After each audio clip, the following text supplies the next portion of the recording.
book that Scott Fulton just wrote, and I am fortunate enough to have just received my copy.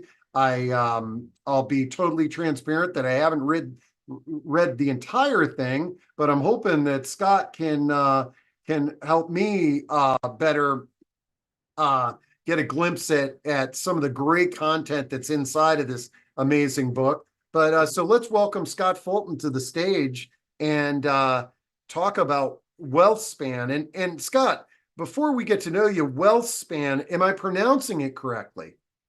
Yes, you are. Oh, good. Yeah, it's a play on words, and it's actually can kind of go back to an old English version if you really want to kind of find that it truly is real. At least the wealth piece.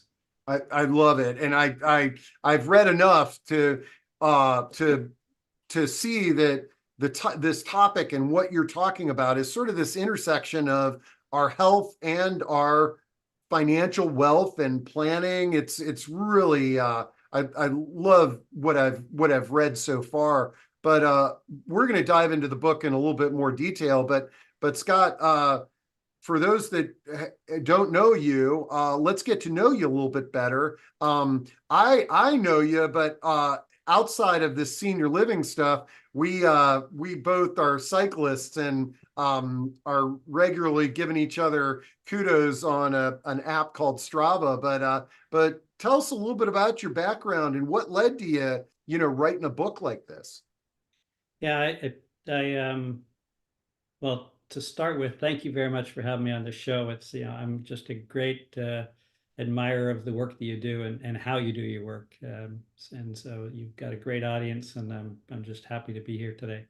The I describe my career, I guess you would say, as tortuous. And when I say tortuous, most people think of being on the in the old chamber and getting tortured. In the engineering world, which is where I come from, it just means it's like going up the mountain on the switchbacks. It's a lot of back and forth, and it's just not a straight line from A to B. Which those of us who have a few years discover that's kind of how life goes. I just probably took it to an extreme. So part of that kind of plays into the book because there's an element of my life that really says, well, there's something new. And you might think it's like ADD, can't hold attention, and it's not, well, not really that part of it. It's really a question of let's learn from different things. And so I have consciously over the course of my career moved around and taken on challenges that people might have wondered, how did he end up doing that? And what happened in my career was I just developed a reputation as someone you could parachute in. And I'd kind of say when I was a consultant, by noon, I should have figured out the lay of the land, what the problem was. I should have talked to the person in charge, the person in engineering and a couple of people out on the shop floor that kind of get my take on it and objective. And usually what I would find in that example was those people weren't talking to each other. And so a lot of it gets down to communication in everything that we do, right? It's the common theme. So so my background is engineering, so I'm a systems thinker. And if I would say when I was in corporate, kind of jumping through doing all sorts of things, I was a plant manager for DuPont, was probably a job some people would relate to. My last role was I was at head office on the top floor, where everybody in the company says, "Oh, you've made it." And I was selling technology to the other parts of the world to build new chemical plants. And I said, this couldn't be further from where my values and where really where my passion is. And I said, the aging space is the place where I think there's opportunity, but there's real need. Because what I saw was all through my years was particularly people of wealth didn't necessarily do all that well after retirement. And it was always kind of made me curious around why, what's going on. And so it's clearly not money, right? In terms of what we think about how much is in your bank account or how big your house is what your retirement success is going to look like. Not to say that money doesn't help, we all get that. But so that's really was kind of the lead up to starting to work. And so I wanted to get out of corporate, so I went back and I started to understand the market in the Northeast is where I started, or the Atlantic. I was in northern Delaware at the time, And so I started to really look at aging in place, and that just quickly, I got asked to teach, and it started to evolve into really what's health and housing and all the aspects to it. And I kind of, just to wrap it up, because I'm a global guy, I quickly tend to reach out to who are the leaders in different fields, and what can we learn, but what can we do together. And so I'm a big believer in collaboration and what that can do for us. This is great. And one of the organizations, and I think where we connected was with the National Aging in Place Council, and I think that you're currently the president of the board of this organization. Is that correct? That's right. Yeah, it's been around for about 15 years. And then I took over as president a few years ago, and we really said it's time to really ramp this up now. And so we have members across the country. It's a member organization. And again, it part of what appeals to me was, one is we have so many opportunities in the aging space and are independently and as groups to exploit, but it's really around how can we get people working together, because that's what I think everybody in business tends to. The default is to just do what I know and get really good at what I know, but you and all of your listeners know there are so many things that we run Oh, into. We think we got it solved, and then the next thing comes along. And so what we really do is we line people up to work together and collaborate together so that they get better in their own field, but they also learn the other 70 service sectors that are part of National Aging in Place Council. So we kind of talk about, we're your partner along the journey, probably from about age 50 through to, well into your 90s and even after death, to help with bereavement. So I it's love a it. it's a long journey. We're in and we're out with people at various points in time, and it's just an honor to work with these people, because as I'm sure you know, it's just a great group of people working in the industry, particularly those of credibility. It's just a wonderful group to be part of. Yeah, no, and I definitely saw the difference in that organization when you came on board. So hats off to you. And I know it's a team, but to all of you in uh, transforming that organization and the awesome stuff that you're all doing. Okay, well, today we're getting together because you've got this great book that you put together. I mean, this thing is full of stuff. Over 360 pages worth. And what I'm going to do here is pull up the table of contents, because I love doing this with authors. And folks, I dropped in the Amazon, the link to where you can get it on Amazon. But what I've found is this is a great way to have a discussion and learn a little bit about what's in the book and some of the research and information that you've done. And I want to remind everybody, folks, if you've got questions, if you've got comments on any of the things that we start talking about, just throw them into chat or use Q&A, and we can dive into it. But the first thing that I see, Scott, that you've done here is the book is broken down into two parts. Part one and part two. We can dive into some of those chapters, but give us a glimpse at, as you were doing research and organizing this book, what are the two parts, representing? Yeah. So it really comes out of, so back up, I wear a lot of hats. So one of them is I teach aging. I teach aging in place. I teach longevity through two universities provide that. And I do it to adults 50 and older. And so I have the rare benefit of actually developing content, working with my students. And when I say working with them, testing messages with them, testing their beliefs. Are they real? I'm a data guy, so I'm always quick to go for where the facts are. I don't look at headlines very much. I don't even really follow the news very much anymore.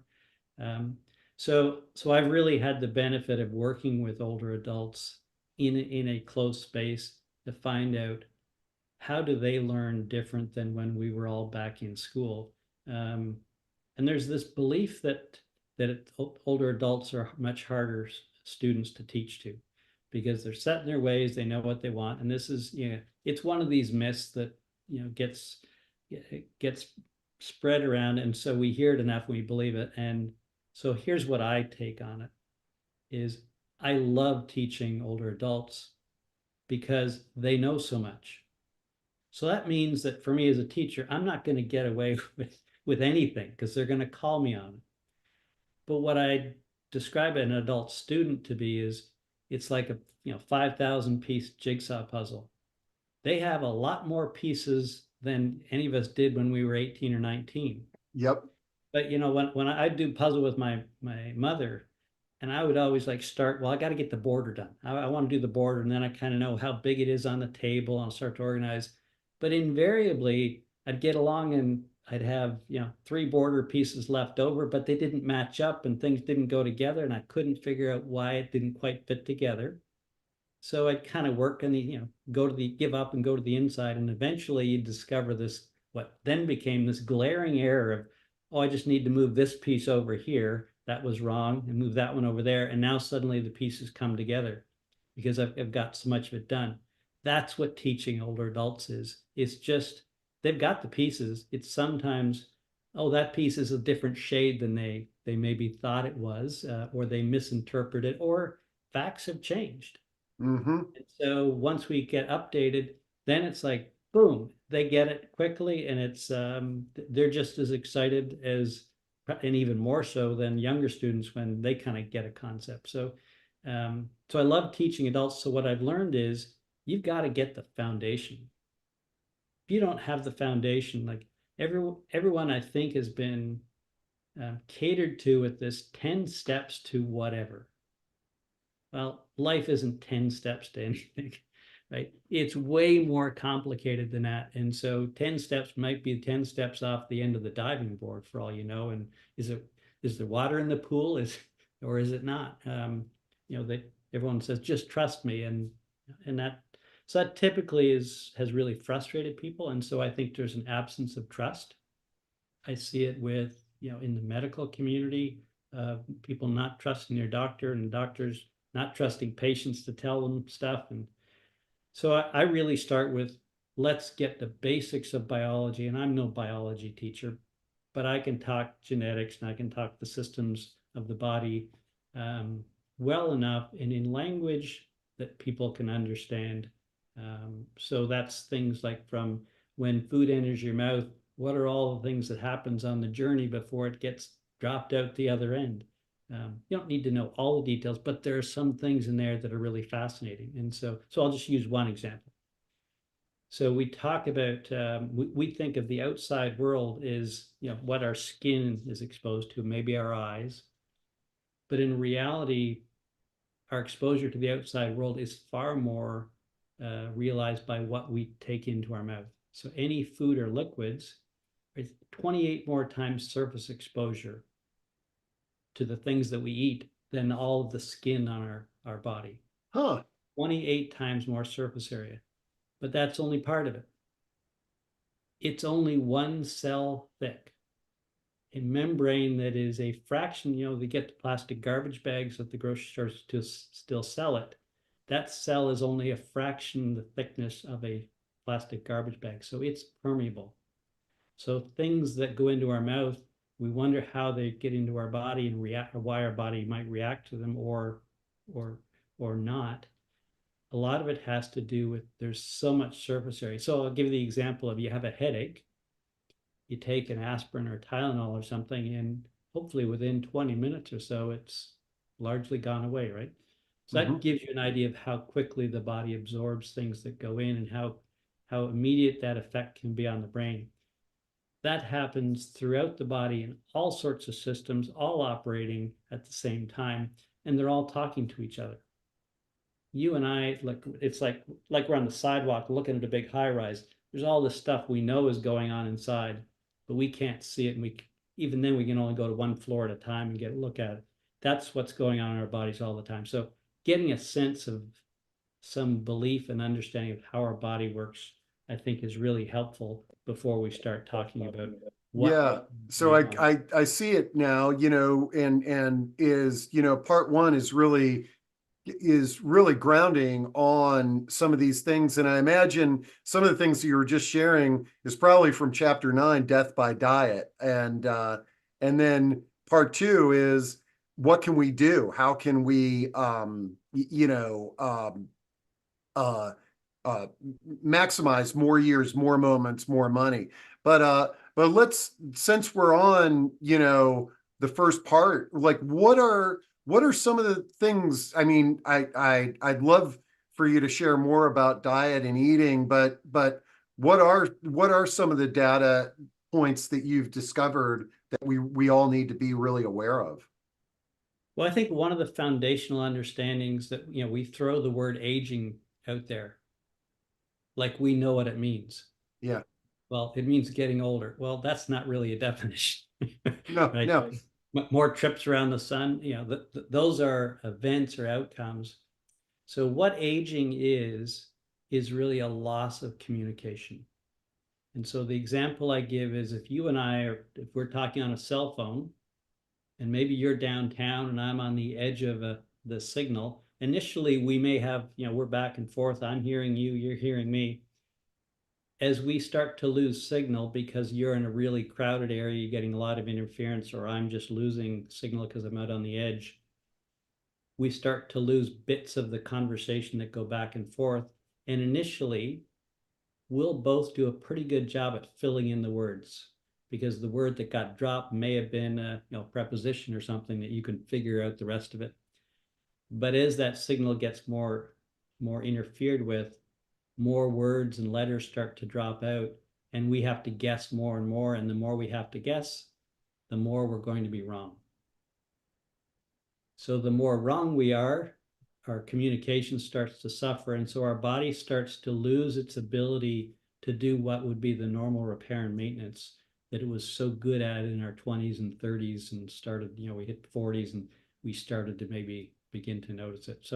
So aging is really a slowing down of our communication systems, and our communication systems, whichever system of the body we're talking about, is either chemical or electrical.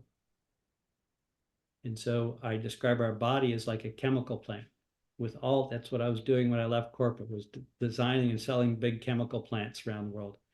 Except we don't produce one chemical, we produce all sorts of chemicals and byproducts that get used elsewhere.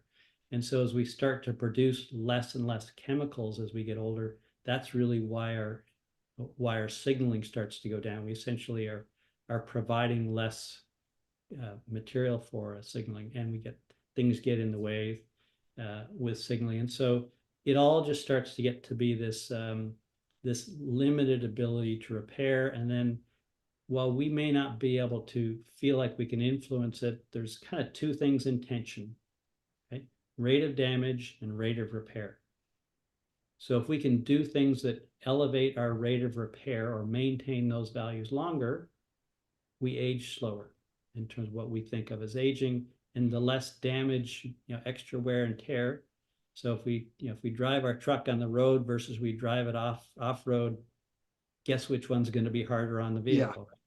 It's the same kind of thing. So if you take good care of your vehicle and keep it in good shape, and you drive respectfully of it, you're going to get more miles out of it, and more miles than just sitting in your driveway all the time too. That's not going to work either. Mm-hmm. So our bodies are much the same. There's lots of things that we can do, but really I kind of say aging is a signaling issue. It's a communication issue.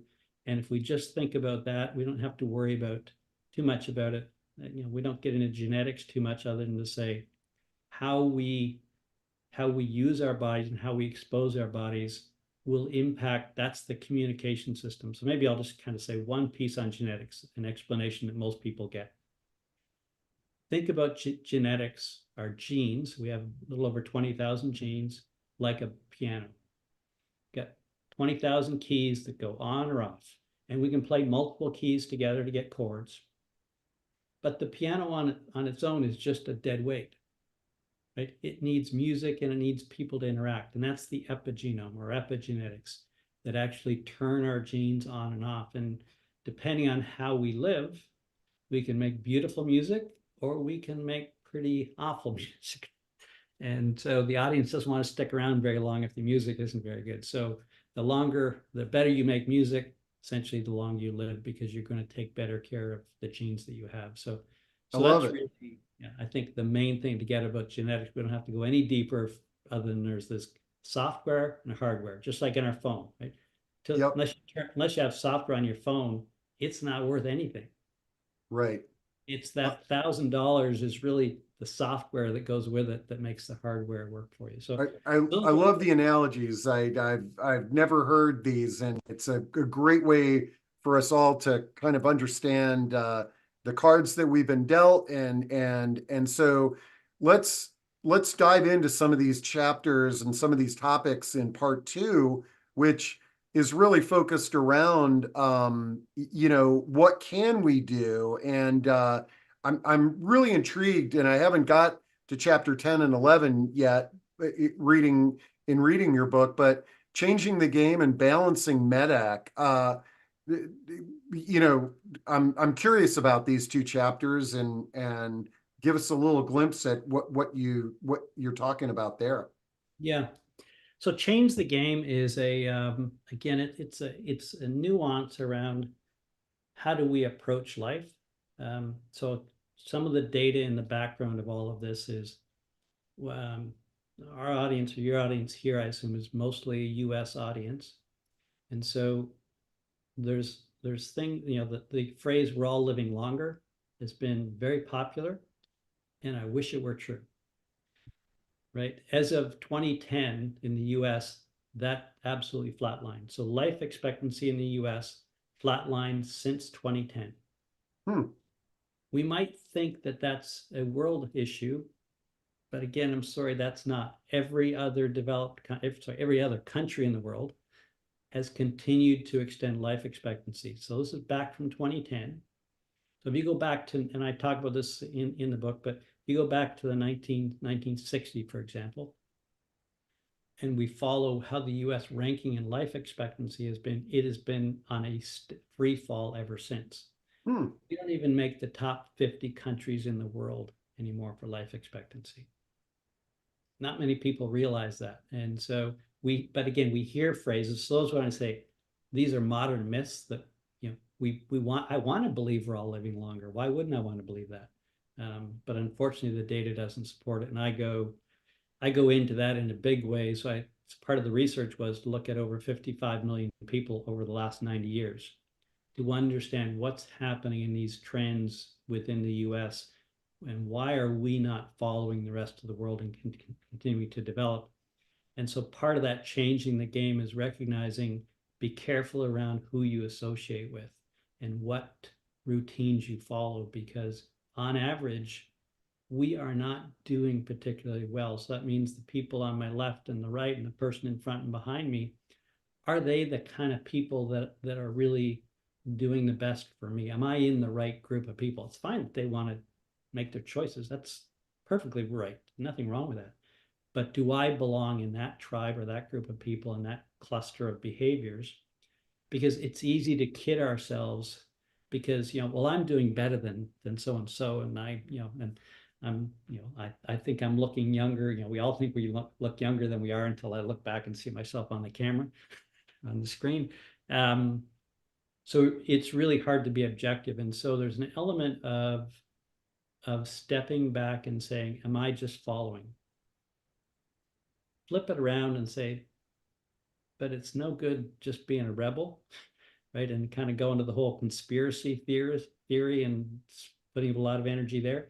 That's fraught with issues too. It's really around saying, where are the things that I've kind of fallen into the common traps that I know aren't really in my best interest, but I don't want to rock the boat. And the bigger challenge for people is at home. So again, here's an example of older adults. We've been married for 40 years.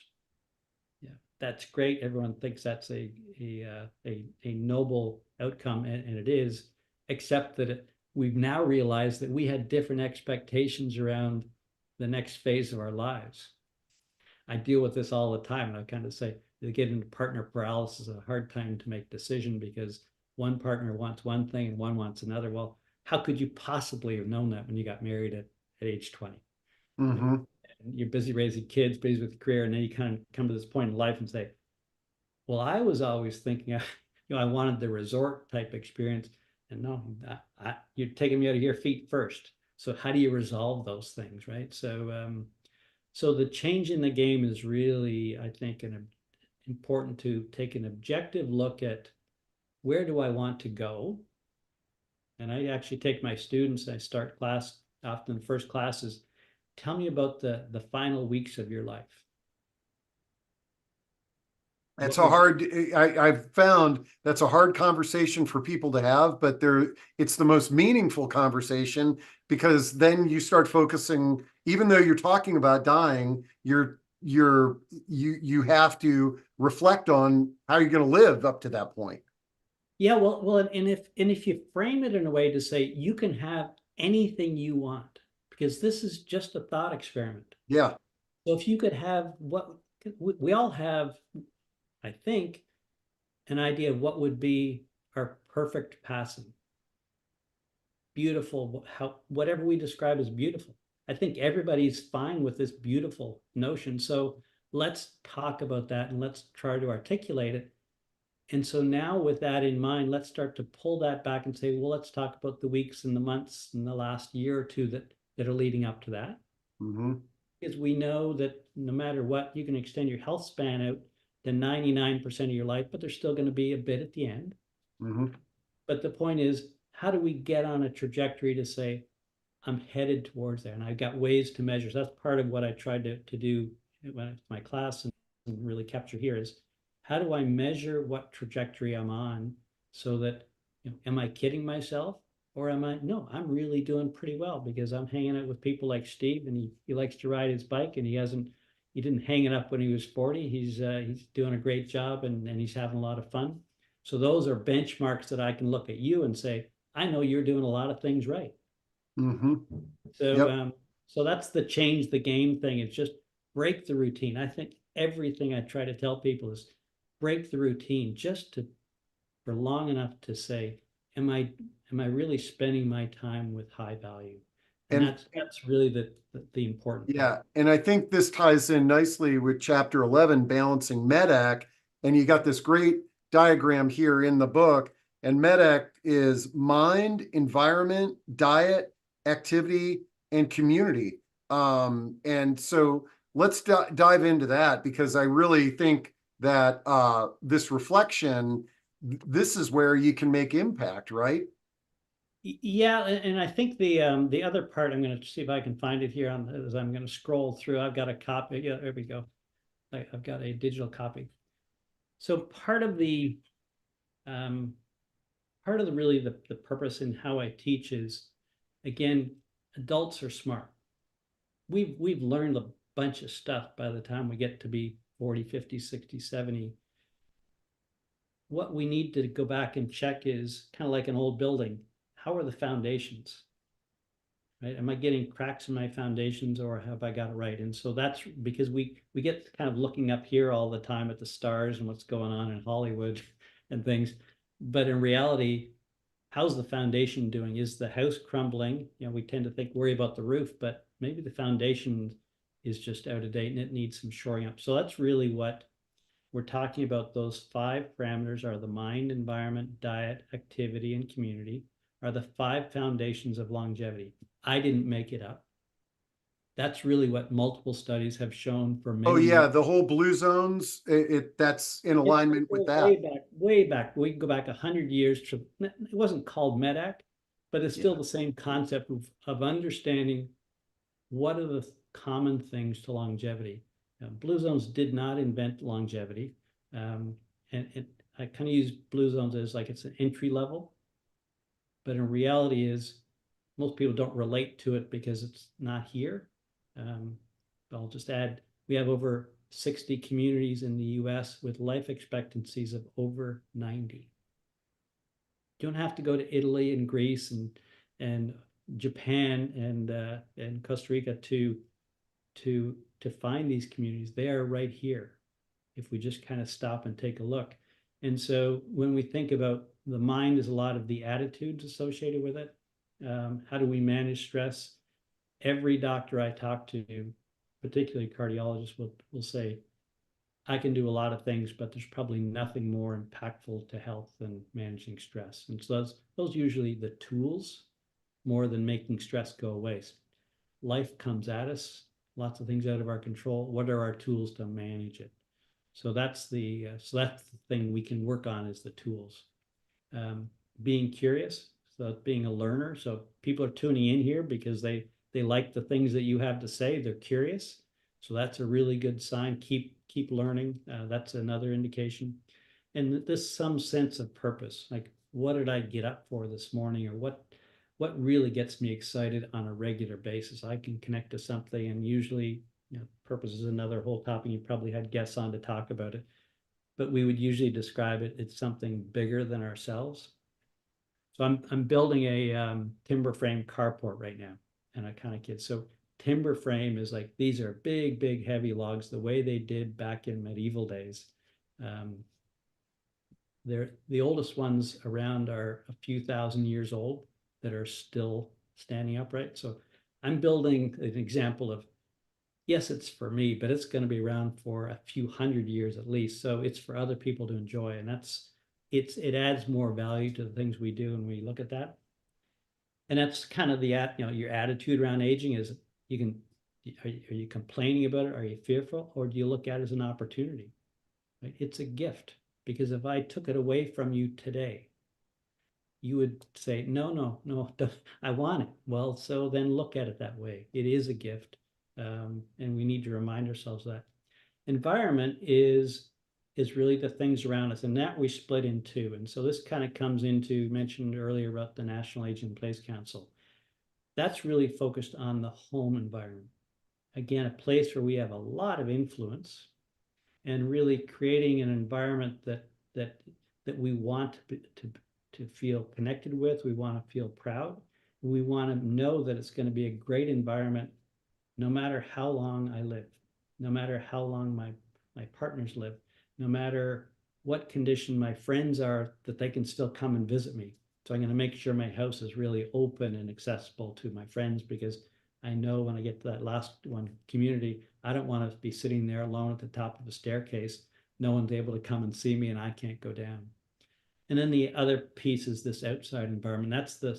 That's much trickier, because those are the things that are hidden from us, right? Contaminants in our water, air, a lot in the food, and I talk about that throughout the book. So I mentioned I was a plant manager for DuPont. The type of plant I managed was a pesticide plant. Ooh. So I have some insights into those risks that the general public isn't aware of, and so my guidance is avoid them. Okay. So those are the environment pieces, and then diet's one that I think we have just been adulterated in how the industry has treated us around diet, both from the food industry of what they've done to food, but also our choices, right? We've essentially got what we asked for. We said, make food cheap, make food cheap, make food cheap. And so we go back to 1960, what our cost and what we spend for food as a percentage of our income, it has come steadily down. So we spend far less of our earned dollars on food than we did 50 years ago. Wow. And like everything, at some point, there's a price to be paid. And so that's what we're seeing now with the processed food space. We're paying the price for always choosing the lowest cost option. And so that's kind of what's happened. And, we can get into, how evil the industry is. But again, the industry responds to what the consumer asks for. So building the awareness, and that's what part of the book is talking about, awareness around the food system, and helps us make better choices. I love it. Now, something that we haven't talked about yet is wealth, literal wealth, in terms of, unfortunately, we need money to survive at every life stage. So share with us some of the insights that you've gained on that aspect of of the wealth span. Yeah, so if we think about our wealth, again, I'll kind of say we're at that point of we've largely through the accumulation phase. So if you think about in terms of lifespan of wealth, we go through accumulation, and at some point we cross over and we're into preservation, where our spend is greater than what we take in. Depending on when we retire is generally going to have the biggest influence on when that comes, or how much we have in investments in markets and other places. But for a large percentage of the population, the home is our number one place where we have most of our equity tied up. And what we have, so I'm not going to worry about the top 1%. They have all kinds of wealth, and they will have more options, and they will be able to afford to make more mistakes. But once we drop down into like say the 95% of us, Yeah. What we like to call the forgotten middle these days. yeah, exactly. So and that's really where I'd say if I'm trying to focus on the middle, because they do have enough they do have enough money if they know how to make better choices. So the two biggest risks to our wealth that we've accumulated, you want to weigh in on what the two top risks are? I'll give you a shot, and you can deny. Okay. I don't know. I mean, running out of money before we. Right, but we'd run out of money because of like what are the threats to us A catastrophic healthcare condition, and I don't know, like you're maybe spending too much on leisure activities or something like that. so that plays in early, but it's health and housing, Okay. as those two end up coming together, right? So as health decline, usually our housing options get taken away from us if we haven't prepared for a home situation that will allow us to navigate through a difficult health situation. And so the scenario here is what I talk about, falling off the financial cliff, where that most often happens, where it's quite surprising. People say they have $1 million. We would think that they're in pretty good shape, except that if we'll say that a health event strikes one of the partners early, and they need to go into housing, separate housing with care. We'll say it's assisted living. Yeah, not covered by Medicare or Medicaid. Yeah. Right. So they've got, and they need to care for the person, right? Yeah. But the partner says, I got 25 more years. I'm not moving in there. I want to stay here. And so now suddenly we have the housing for two, plus full-time or some kind of heavy load for caregiving for the other. So those two typically happen together. We say that falling off the financial cliff, and you burn through. So it's easy to burn through 200,000 a year in that situation. Oh no, this is unfortunately too common of a conversation that I seem to have with families. I want to jump back on the finance. I got a question on that, but I want to address Ronus has a question. Scott, do you suggest air purifiers that sanitize the air in your home? You talked about environment. Have you done any looking into that? I'm Ronus, good question. I'm kind of curious about that as well. Yeah, so we saw this. I think it became more prevalent in terms of public knowledge during COVID, because one of the things we realized was viruses attached to pollution particles that are floating through the air. And so if we look at the answer, there would be like a lot of answers. It depends where you live. So if you live in an area that has high air pollution, that's probably a good investment in your home. But by the same token, to be healthy longer, you want to be outside. Like being trapped inside in a bubble is not a recipe for longevity, unfortunately. So if you're in an area of high longevity, kind of talk about location, kind of goes back to the aging place thing. Location. Are you in the right location? If you're in a place of high pollution, or you have a lot of toxins in your water that whatever reason can't seem to deal with. Those are places to stop and say, am I, it's kind of like that change the game. Am I in Yeah. the right location? Doing the same thing over and over, just because I've been living here for 50 years doesn't mean it's the right place for the next 25 years. Yeah. So And it Rana really, says, I happen to be in a high industrial area. So great question, Ronis. And yeah, I mean, exploring, you know, like, and it is a double-edged sword because we talk about the value of community. And so somebody like Ronis may live in a place that doesn't have as many outdoor activities and it's industrial, but her community is there. And changing the game can sometimes be scary, but it's evaluating that. yeah. And so I would add that we have this kind of longstanding belief that those are going to be the big cities like LA and New York. And I'll tell you that of those more than 60 communities with life expectancies of over 90, there's two up in the New York area, and another one in near LA, not LA Central. I'm not going to kid you about that. But the industrial waste is a far bigger issue because there aren't as many people around that get affected by it. So it tends not to get the same attention as heavily populated areas. Yeah, I pulled up I just did a quick search on communities with life expectancy over 90. But one thing that struck me when I'm looking at this list is that a lot of college towns, because you have all ages, you've got culture and community and transportation there, and a lot of suburbs of larger metropolises that do not have manufacturing anymore. So it's um, a very interesting list here. Yeah, yeah. Okay. So maybe kind of talk about diet because I think that's the fun one. I don't want to miss that one. Oh, good, good. Yeah, because I'm looking at the clock. Yeah. We're burning through some time here. So yeah, let's talk about diet.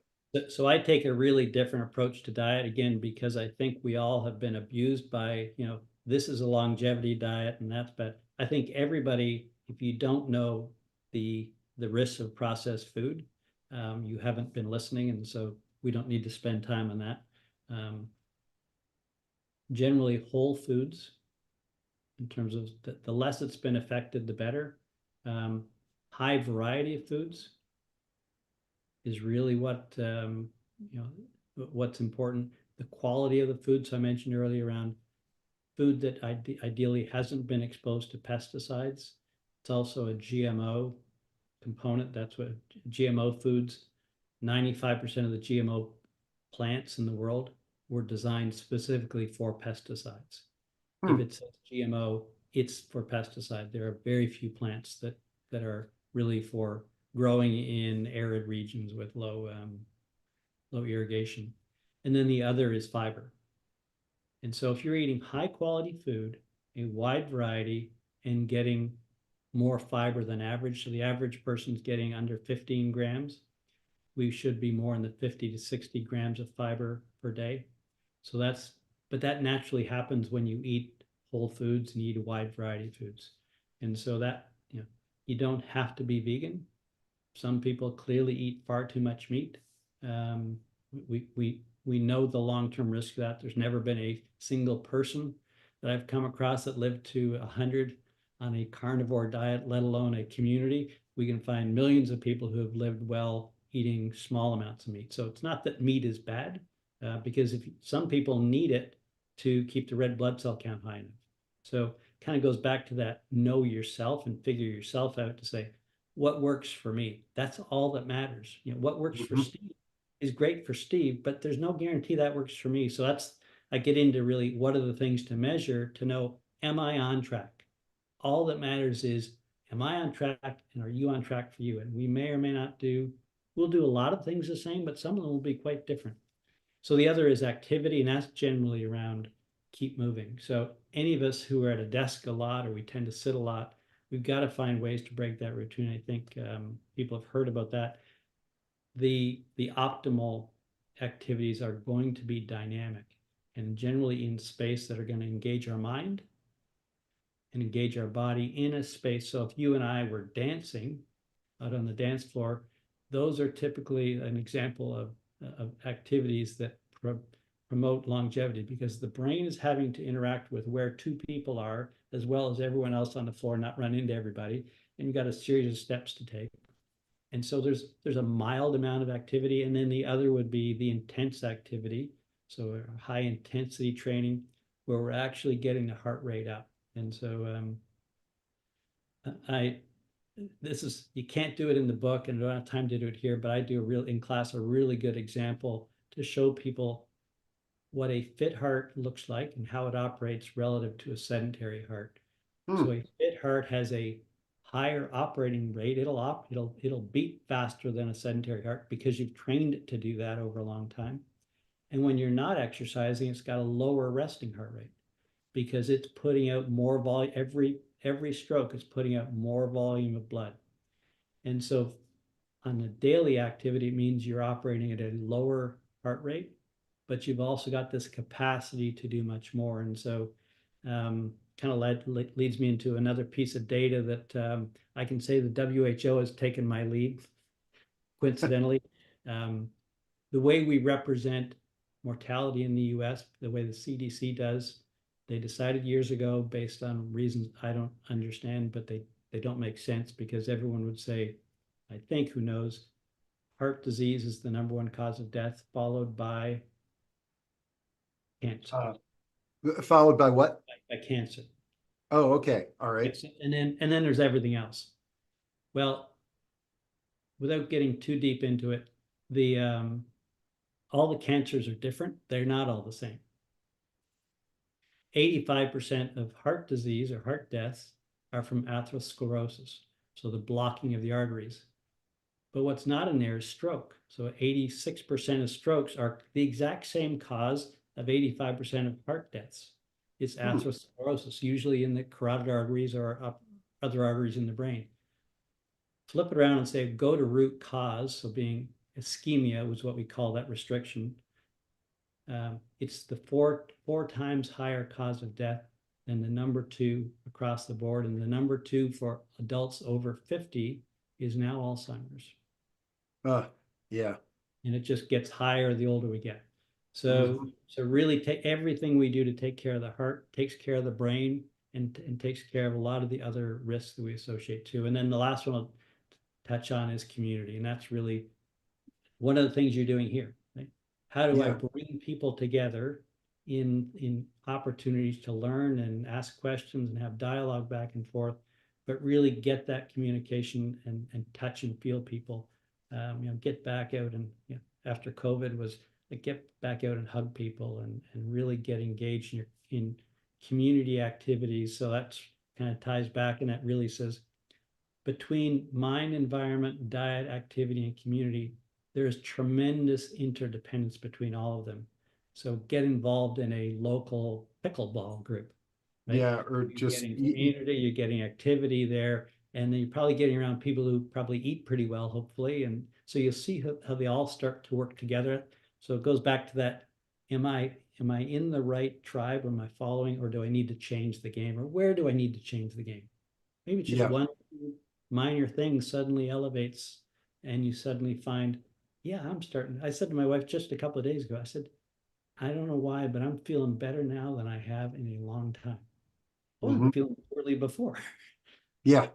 Right. And so that's what you're hoping to experience, those periods of time. It's not simply a slow and steady decay.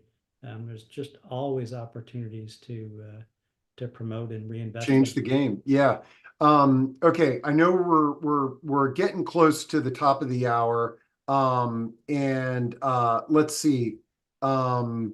Okay, I got a couple of Louis Tenenbaum has a great comment in chat related to policy, business, and thought leaders, supporting the cost effectiveness of aging in place, but not necessarily creating incentives that could make this a desirable outcome.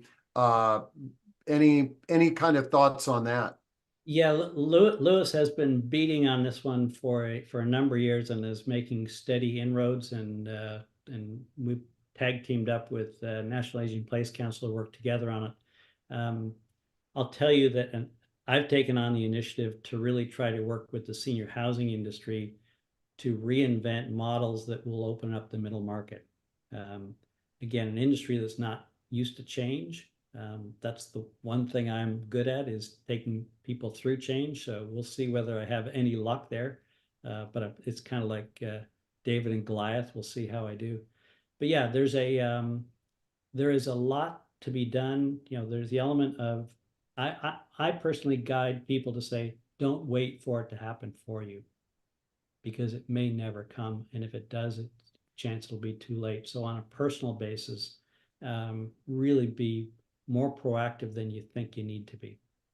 Okay, great. And then I've got another question comment, and I'm gonna try to drop this into chat, but it's on ALICE, and I have never heard of ALICE until now. It stands for Assets Limited, Income Constrained, Employed. And this is the framework used to describe households that, despite working, earn just above the federal poverty level. And they were this person just wanted to sort of throw that out in case you have done any research in this area. It's not been a focus for me to be able to comment directly on it, but I guess there's just I think I would say in general, in the housing space, we would all do ourselves a service by stepping back and saying, what's an appropriate housing that I can support, which may not be what I was used to. And so we're looking at a lot of co-housing projects starting to form up now, like the Home Golden sharing. type thing, right? And so this notion, that's part of what I've kind of working with the senior housing industry on, is we've got to break this belief around I've always got to have the kind of housing I did. If you can't afford it long term, waiting to make that choice only gets us further and further behind. The earlier we make that choice, the better off we'll be long term, because we're going to have now more financial security around it. So, if we're expecting the government to bail us out because we're insisting on living in the same kind of housing we've had all along, we may find ourselves, never getting there. So again, be proactive and look at other options. It may not be what we like, but again, break the routine, try it out, find ways to experiment outside of our comfort zone, because that's where learning happens. It's not in our comfort zone, it's on the edge or outside our comfort zone. So don't just sit back and wait for things to get fixed for you. That's not the way this country was built, and it's not showing any signs of coming to our rescue. Yeah, no, very, very well said. I think that um it may not be what we want. And then the interesting thing that I found, like the other day, like I was at a grand reopening of a subsidized affordable senior living community, and one of the attendees who was on the list to move in was like, wow, this is not only is this a nicer place than I currently live, um, but I'm so excited that I'm going to be around uh, meeting these new people that are all in the same boat as me.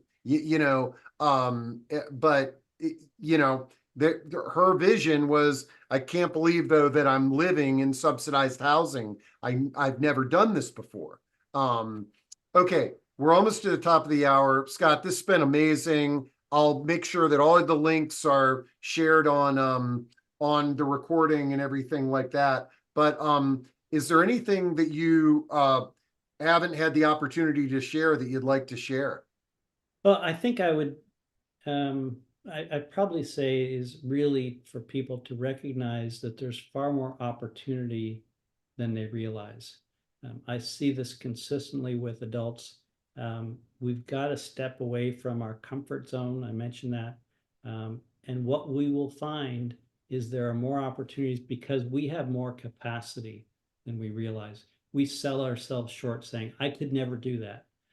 I wouldn't like that. As soon as we have that conversation in our head, that's the red flag to say, hang on a sec.